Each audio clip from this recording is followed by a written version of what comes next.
दोस्तों, मैं निसंग न्यूज़ से डॉक्टर सत्येंद्र चौहान। आज हम लोग कानपुर में एक ऐसी चर्चा करेंगे जो राजनीतिक गलियारों में बिल्कुल आश्चर्य का विषय है। 3 बार के विधायक और कांग्रेस के महासचिव श्री अजय कपूर जी आज बीजेपी में शामिल हो गए हैं। पूरे शहर में और सभी उच्च वर्ग समाज में यह चर्चा है कि शायद यह टिकट मिलने की शर्त पर शामिल हुए हैं। आइए हम इस संबंध में बात करते हैं।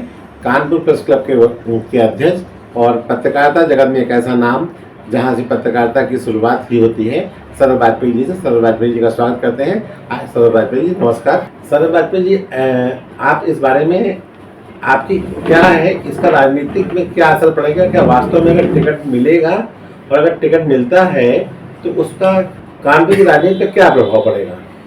देखिए, इसमें दो राय नहीं कि अजय कपूर जी कांग्रेस के वरिष्ठ नेता हैं और कानपुर के भी। वो 3 बार विधायक रहे यहाँ से, उसके पहले सभासद रहे और कांग्रेस के साथ साथ उनकी प्रदेश की राजनीति में भी बहुत मजबूत पकड़ रही है। ये बात सही है कि वो वरिष्ठ नेता हैं, लेकिन जो आपने टिकट की बात कही है तो मैं आपको एक बात तो आश्वस्त कर दूं कि अजय कपूर जी को भाजपा से लोकसभा का टिकट नहीं मिलने जा रहा है। वो इसलिए कि आज जो घटनाक्रम चला, उन्होंने कल की तारीख में अपना इस्तीफा दिया था, उसमें आज जब उनको दिल्ली में शामिल किया गया है तो वहां ना तो भाजपा का कोई प्रदेश का नेता था ना केंद्र सरकार का। इसलिए ये माना जाए कि वो केवल आश्वासन पे भाजपा में शामिल हुए हैं कि उनको यही आश्वासन दिया हुआ होगा हाईकमान के द्वारा कि आपको आगे एडजस्ट किया जाएगा। अब एडजस्ट करने में कितना समय लगता है ये तो आने वाला समय बताएगा, लेकिन ये तय मानिए कि अभी उनको लोकसभा का टिकट 2024 में नहीं मिलने वाला है। इसका असर कांग्रेस की राजनीति में जरूर पड़ेगा। भाजपा को कुछ फायदा भी हो सकता है, लेकिन उनको टिकट मिलेगा। ये मेरी राजनीतिक जो पकड़ है या इतने साल का राजनीतिक पत्रकारिता का अनुभव है, उसके हिसाब से आप साफ मानिए कि उनको लोकसभा का टिकट तो नहीं मिलने जा रहा है, आगे कोई टिकट मिले। दोस्तों, हम इस बारे में जब सौरभ वाजपेयी जी से इतने गंभीर मुद्दे पर चर्चा करते हैं और इन्होंने एक बहुत गूढ़ बात यह बताई कि जब भाजपा में शामिल हुए तो ना भाजपा का कोई वरिष्ठ नेता था, ना ही ऐसी कोई बात थी। यानी कि पहले यह बात हुई कि पहले शामिल बाद में समायोजन। इस समय टिकट मिलने की जो चर्चा है पूरे शहर में, पूरे प्रदेश में कि अजय कपूर, वो चर्चा को सौरभ वाजपेयी जी अपने राजनीतिक और पत्रकारिता के अनुभव को सिरे से खारिज करते हैं। क्योंकि जब जहाँ पर राजनीति की बात होती है, पत्रकारिता की बात होती है, तो एक ऐसा व्यक्ति क्योंकि हमेशा बातें सही साबित हुई हैं, क्योंकि अनुभवी व्यक्ति को समय समय पर इन चीज़ों को आगे बढ़ाता है। अमित शाह जी ने कहा था कि हम कांग्रेस रहित भारत चाहते हैं। अब कांग्रेस रहित भारत चाहते हैं तो कांग्रेस के बड़े बड़े दिग्गज नेता जब शामिल हो चुके थे, जिसमें जितिन प्रसाद का भी नाम था, ऐसे नेताओं को जब शामिल हुए तो एक बड़ा पद मिला। लेकिन जब जैसा कि हमारे सौरभ वाजपेयी जी का कहना है कि इसमें इनको कतई टिकट नहीं मिलेगा, और चूंकि शामिल हो चुके हैं तो जाहिर सी बात है उनके जो बिल्कुल उनका वोट बैंक है गोविंदनगर विधानसभा में, जहाँ के उनका निवास है और वहाँ से विधायक थे, उनका वोट बैंक तो भाजपा में कन्वर्ट होगा।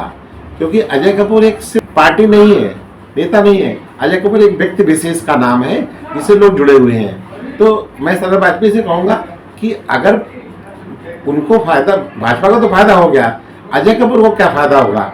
देखिए, जो आपने सवाल किया चौहान साहब कि अजय कपूर को इसमें क्या फायदा होगा, तो अजय कपूर को फायदा एक ही स्थिति में हो सकता है कि जो स्थितियां बनी हैं, पार्टी ने ये कहा है कि आपको एडजस्ट किया जाएगा। अब वो एडजस्ट करना शब्द 1 महीने का भी हो सकता है, 1 साल का भी हो सकता है, 3 साल का भी हो सकता है।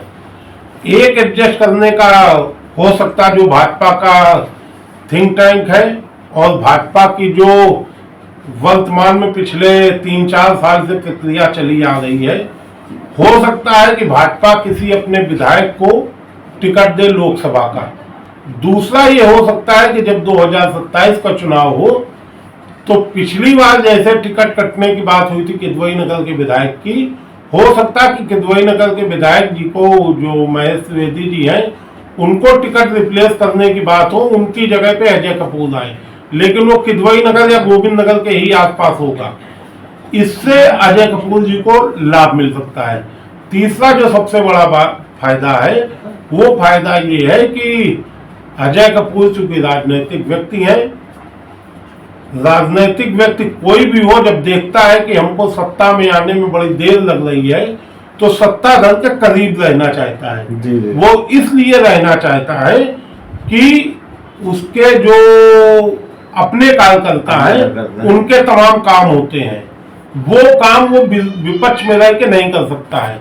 अगर वो सत्ता पक्ष के करीब होंगे तो भले किदवई नगर के विधायक उनके विरोधी हो, भले गोविंद नगर के विधायक उनका काम न सुनते हो, लेकिन जब वो सत्ता में होंगे तो अजय कपूर चूंकि बड़ा चेहरा है और प्रशासनिक अधिकारियों के बीच में उनकी पैठ बहुत अच्छी है, तो भाजपा का दामन थामने के बाद वो अपने और अपने कार्यकर्ताओं का काम तो करा ही लेंगे।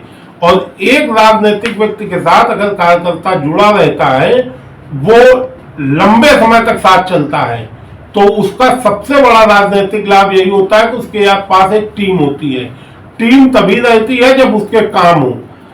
अब उनको सबसे बड़ा राजनीतिक लाभ फौरी तौर पे यही मिलेगा कि वो अपने और अपने कार्यकर्ताओं के काम करा सकेंगे। लंबे दीर्घकालीन लाभ उनको ये होगा कि अगर कहीं उपचुनाव होता है, संकेतों को समझिए, अगर उपचुनाव होता है तो अजय कपूर उपचुनाव में भाजपा के प्रत्याशी होंगे, नहीं होता है तो 2027 के चुनाव में उनको एडजस्ट किया जाएगा गोविंद नगर या किदवई नगर की किसी सीट पर। यानी कि अपनों के बचाव के लिए, अपने नुकसान को रोकने के लिए, अपने कार्यकर्ताओं के फायदे के लिए अपना समायोजन हो या ना हो, लेकिन अपना शामिल हो गए हैं, ऐसा सरदार वाजपेयी जी का। यानी कि अगर सरदार वाजपेयी का मतलब कानपुर की प्रेस क्लब के अध्यक्ष और कानपुर की मीडिया का सोचना है। और आगे इसी बारे में हम देखते हैं टिकट मिलने के बाद अन्य बातें क्या होती हैं, आगे फिर चर्चा करेंगे। इस बात के लिए धन्यवाद सरदार वाजपेयी जी।